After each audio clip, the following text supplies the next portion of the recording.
It's interesting, I was busy thinking something else. I'll tell you what it was just now. It almost relates to this. Like I was saying, these birds love the thick bush, riverine areas.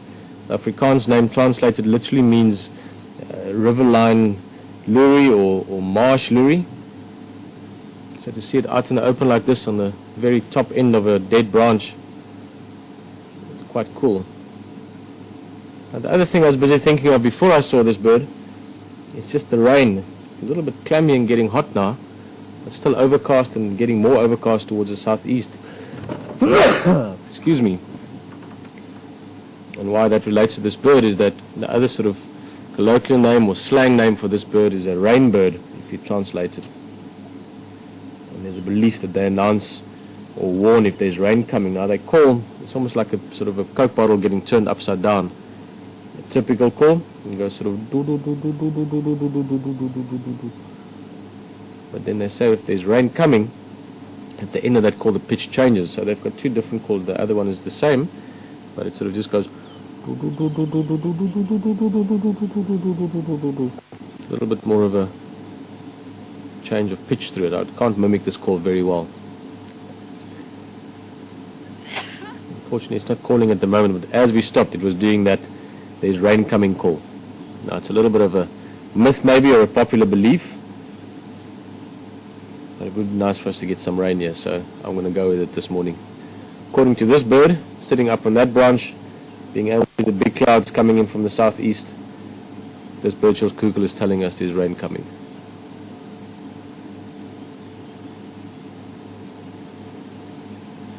But he's not telling it a lot, so maybe it's only later today or tonight.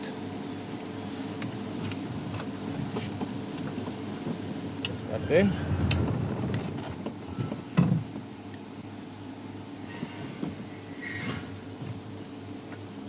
Look at that, quite a big one. Just going to put my hand next to it. Actually want to move it along a little bit. There we go, it's coming out again.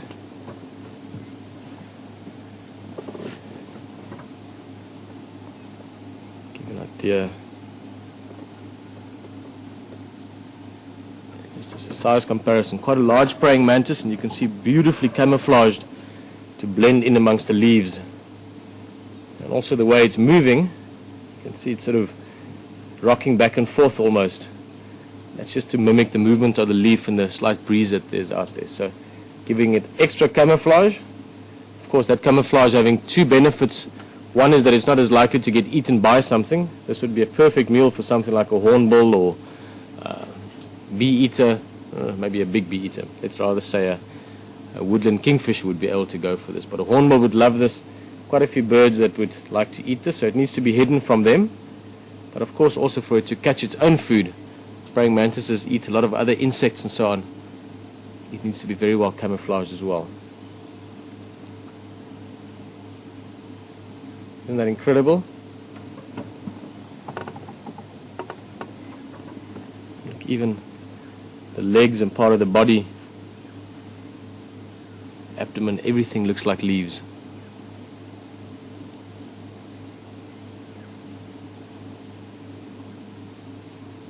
Very cool insect, Alex. Amazing, huh?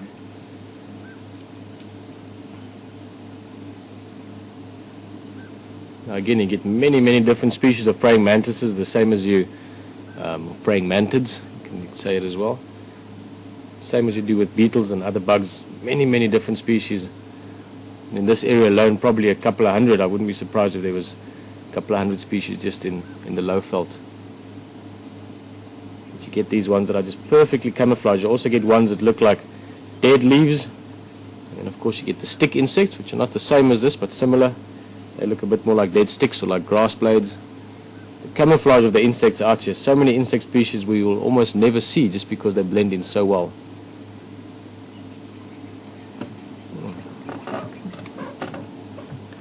That's quite cool. I enjoyed seeing this one.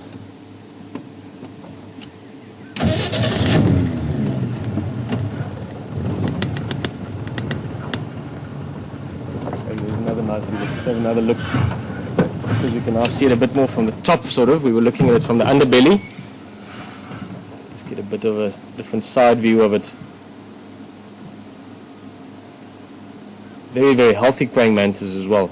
See, that abdomen is nice and thick, means it's been eating plenty. Obviously a good hunter, this one.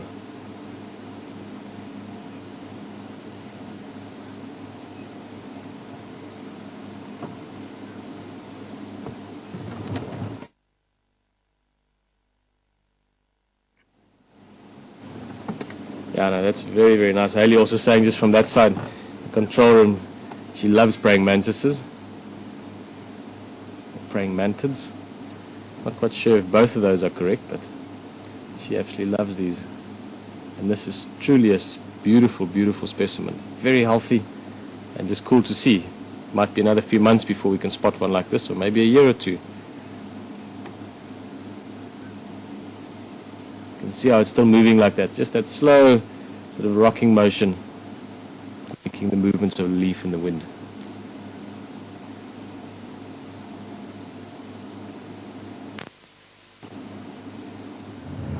Just the tail tip in the grass there. Almost impossible to see it now. That tail tip is perfectly camouflaged.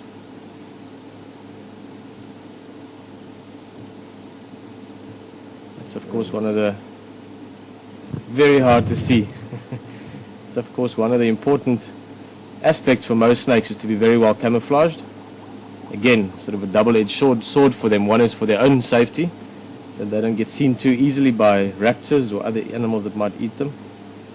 And the second benefit, of course, is for them to get close to their prey, so they can catch what they need to eat.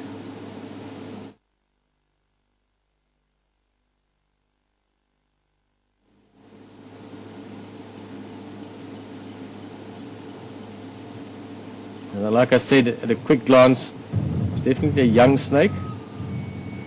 And my sort of first impression was a young rinkels, which is essentially a very sort of old cobra, to describe it like that. Is maybe a simplistic version of it, but it's sort of an old world cobra. It's just still a very young snake.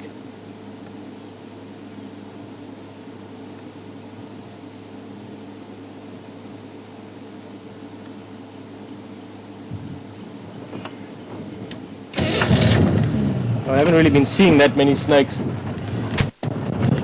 Talking about it the other night around the fire, we've expected to see more snakes over the last few months. The summer has been getting more busy, but I think same as the spiders, a lot of them are only starting to come out more and more now, so I've got a feeling the next couple of months we'll start seeing more reptiles as well, even monitor lizards. We're seeing them occasionally. Maybe a little bit of a nondescript bird in terms of its color. It's just black. This one has got a bit of brown on the wings, beautiful forked tail. But certainly one of the biggest characters out here.